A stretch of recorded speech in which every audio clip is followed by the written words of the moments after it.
بالله من الشیطان الرجیم بسم الله الرحمن الرحیم. زه د خلکه پی کې 55 ټولو عوامو ته د رستم نیوز د سټوډیو نه مخاطب یم.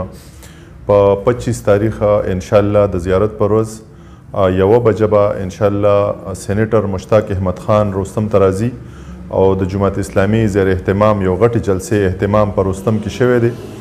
نو زما د دې خلکې ټولو عوامو ته زما چې څومره سپورټران دي، ملګري دي، شاګردان مې دي، زمونږ همدرد دي، د پارټۍ ورکران دي، د پارټۍ ارکان دي، نو هغوی ټولو ته دا درخواست دی چې زمونږ دا جلسه چې کوم دی چې دا کامیابه کړي او مونږ له درناوی راکړي، زمونږ د میلمه له درناوی ورکړي او مونږ له د عیدګاه ته په دغه ورځ باندې انشاءالله د زیارت پر ورځ 1 بجې له انشاءالله مونږ ته دغلته راشي او دغه شانته چې کوم ځوانان دي، نوجوانان دي، نو هغوی ټولو ته دا زموږ درخواست دی چې انشاءالله د بخشالي نه به د 1 بجې ته نږدې انشاءالله سینیټر صاحب د غټ ریلي سره رستم ته مونږ راولو.